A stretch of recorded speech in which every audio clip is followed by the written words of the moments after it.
Hi, my name is Christina Baker, and by no means necessary should I be alive today. And I want to take you a little into the journey of my story, where my life began. And I came from a broken home. My parents divorced when I was 7 years old. My dad was an atheist.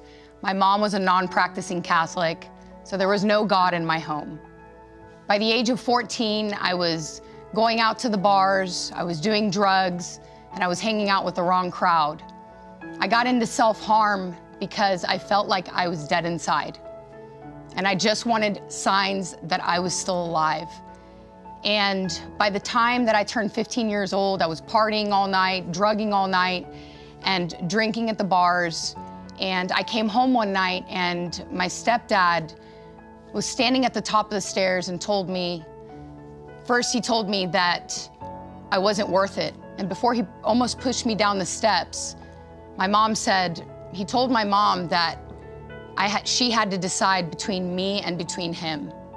My mom made a decision that night that I had to leave. And so they put me on a one-way ticket from Santa Cruz, Bolivia, where we were living, to Maui, Hawaii. I hadn't seen my dad in 10 years. So with a duffel bag with my entire life in it and an electric guitar on my back, I showed up in Maui, Hawaii, looking for my dad, not knowing if I would recognize him. After about 6 hours sitting in the airport, my dad shows up, and I had black makeup around my eyes, I had spikes, I was black on black on black.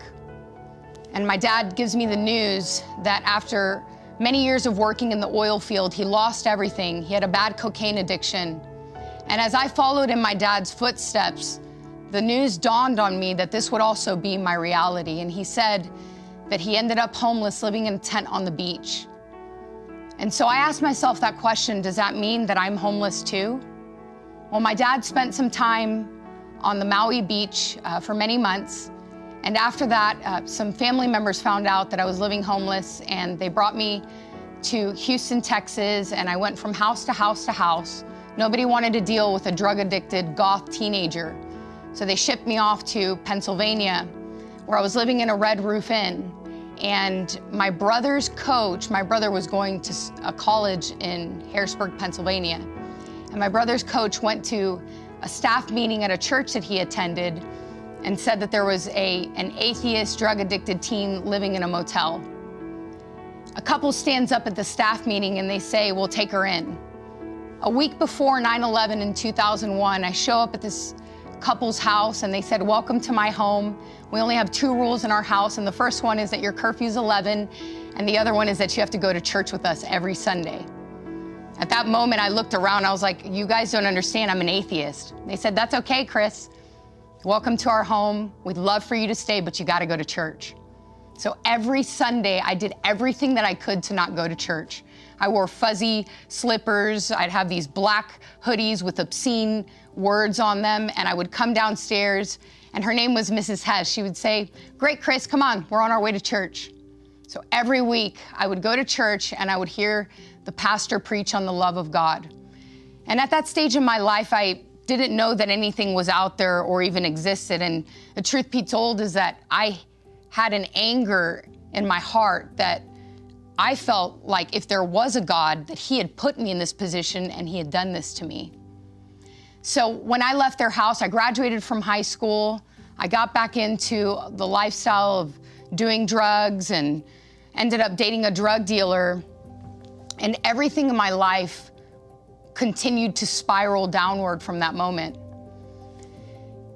The moment that changed everything for me, even though I didn't know that God was real, was when I was on my way to I had already scheduled an abortion after I had found out that I was a couple months pregnant. I was leaving my apartment and I get a banging on the door, and it was my drug dealer's girlfriend. She says that she needs to talk to me. She was huge pregnant, had 2 children in tow, and we go to the bathroom of my apartment and she pulls out a bag with a file in it. She had just printed off some papers, and I could see that it said the state of Texas versus this doctor. And the more that I read, I saw that a young girl, 15 years old, had died on the table having an abortion. And then I recognized the name of the doctor. It was actually the doctor that I was going to see to have an abortion. At that moment, this young woman grabs my shirt and she says to me, "Christina, I know that you don't believe in God, but my God will provide for this baby. I'm asking you not to kill this child."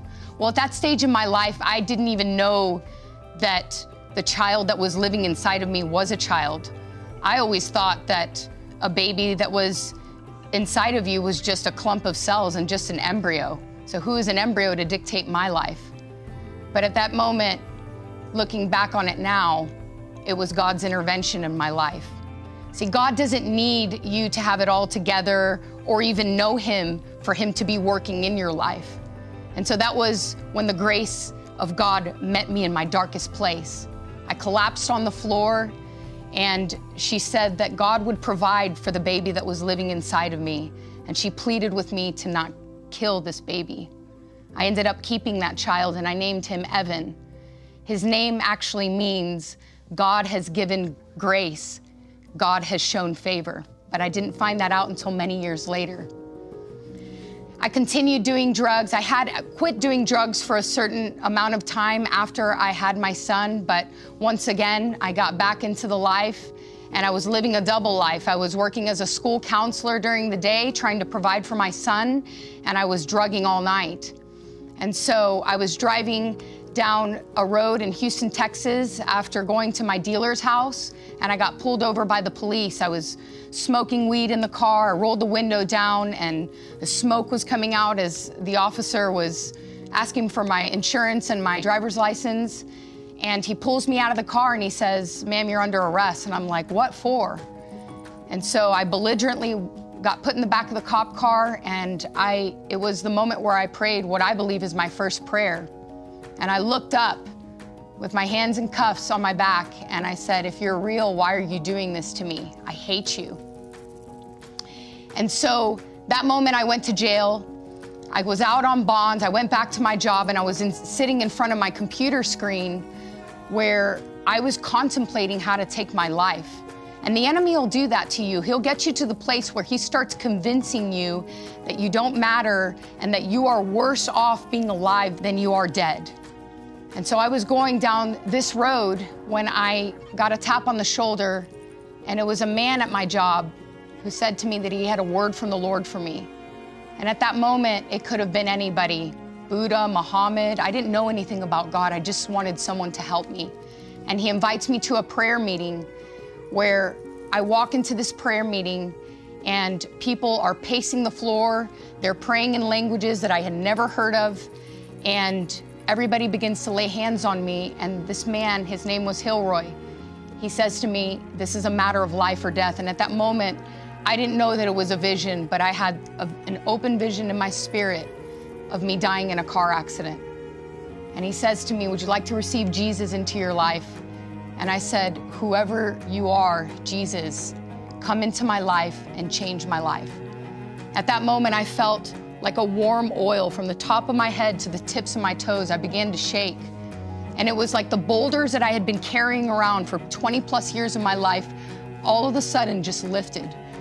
I truly came through the birth canal for the first time. I was seeing more light. The colors were more vibrant. The lights were brighter. I'd given my life to Jesus. And I wish I could tell you that I rode off into the sunset and everything was hunky-dory after that. But the reality is that I was facing a court case that was going to change the rest of my life and the life of my son. So I had been walking with the Lord for 3 months. I was fully delivered from drugs, and I was walking like a new woman, but I was facing going back to jail. So I show up to court that morning, and I hear the voice of the Lord speak to me while I'm sitting there waiting to be arraigned. And I tell my attorney that I need to talk to the DA.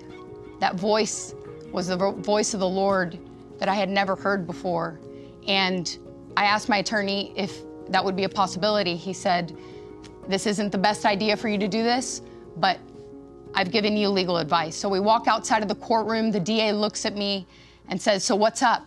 And I said, "I just want to tell you the truth about what happened that night." He said, "Shoot.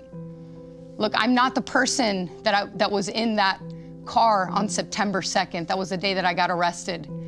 But God has changed my life. I gave my life to Jesus, and I'm a new woman, I'm a new person. He said, look, we all make some mistakes sometimes. Have a great day.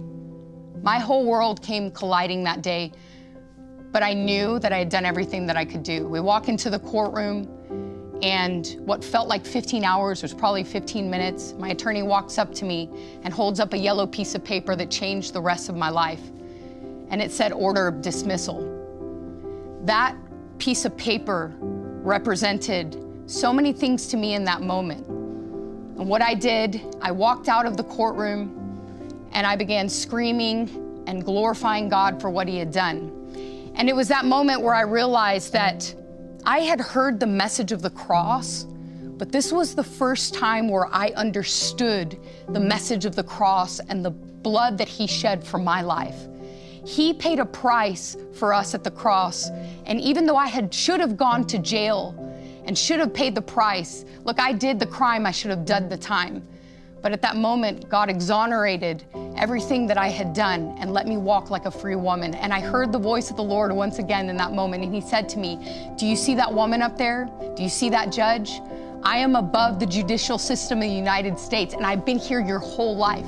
I've been watching over you your whole entire life, Christina. And it was my woman at the well moment of go and sin no more. It was the moment where I realized that I was set free and free to live the life that he had paid for me to have. God gave me the opportunity to raise my son. God gave me the opportunity to walk free, a new woman, free from drugs, free from alcohol, free from addiction, free from everything that enslaved me. And I believe today that God wants to do that in your life. The Lord wants to give you a clean slate. He wants to renew the vision that he put inside of your heart many years ago for you, your children, and your loved ones. If God can take this drug-addicted, lost, goth teen girl, he can do the same for you and the ones that you love. So I want to encourage you with that today. There's so much more to this story, but God has written a story in your life that he fully intends to fulfill. There is a destiny, and the power of his might and the power of his blood has already set you free. So God bless you.